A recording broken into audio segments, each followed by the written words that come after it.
Hello বন্ধুরা, আমি এসে গেছি সুপ্রিয়ার প্রাণভ্রমরা থেকে। সুপ্রিয়া, আমি আজকে তোমাদের কাছে একটা নতুন রেসিপি নিয়ে এসেছি, যেটা খুবই অভিনব। তোমরা অনেকেই অবাক হয়ে যাবে। এটা হচ্ছে আজকে করব পাকা কলার খোসা দিয়ে বড়া। দেখো কে করব। আমি গ্যাসটা ধরিয়ে দিয়েছি, কড়াইতে একটু জল দিয়েছি। এই যে পাকা কলার খোসাগুলোকে এরকমভাবে কুচি কুচি করে কেটেছি।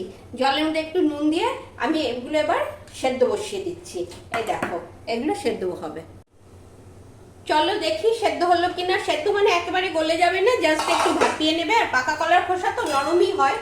এই যে এবার দেখি সেদ্ধ হলো কিনা। হ্যাঁ, হয়ে গেছে। আমি এবার গ্যাসটা অফ করে দিচ্ছি। গ্যাসটা অফ করে আমি এবার তুলে নিচ্ছি। দেখো, এই যে এগুলো তুলে নিলাম।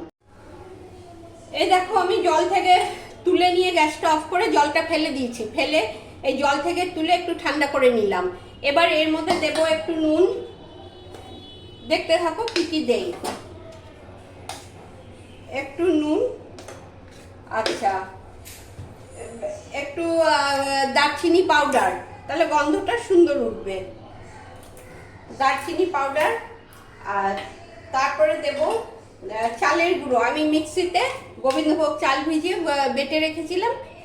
এবার দেব চালের গুঁড়ো। এটা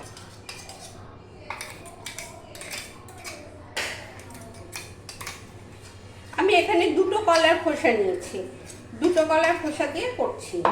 আচ্ছা, এবার দেবো একটু ময়দা। ব্যাস, এই দিয়ে এবার এটা ভালো ভালো করে মেখে নেব। এই দেখো, এরম ভাবে মেখে নিচ্ছি। এরকম সুন্দর করে মেখে নিলাম। এবার গ্যাসটা খুলবো। কড়াই বসিয়ে দিয়েছি, গ্যাসটা ধরিয়ে কড়াইতে তেলও দিয়ে দিয়েছি। এই দেখো, কড়াইতে তেল দিয়ে দিয়েছি। এবার তেলটা একটু গরম হোক। তেলটা গরম হয়ে গেছে বন্ধুরা। এবার এই বড়ার মতো করে একটু একটু করে দেব। তোমরা যেরকম খুশি দিতে পারো। আমি এই যে এরম ভাবে দিচ্ছি। এই দেখো, এরম ভাবে দিচ্ছি। এই যে এই দেখো, তেলটা খুব গরম করো না, তাহলে পোড়া পোড়া হয়ে যাবে। আর মিডিয়ামে রেখো। এই যে এইভাবে ভাজছি। ধীরে ধীরে ভাজা হচ্ছে। এবার একটু উল্টে দেব। এই যে একটু উল্টে দিচ্ছি। এই যে বানটা খুব ভালো এসেছে। একটু ময়দা দেবে, তা নাহলে শুধু চালের গুঁড়োতে আমার খুব শক্ত হয়ে যাবে। এই দেখো হয়ে গেছে। আর আমার কটা বাকি, এই যে তুলে নিচ্ছি। তুলে নিয়ে আমি গ্যাসটা অফ করে এই যে তোমাদের সামনে থেকে দেখিয়ে দিচ্ছি।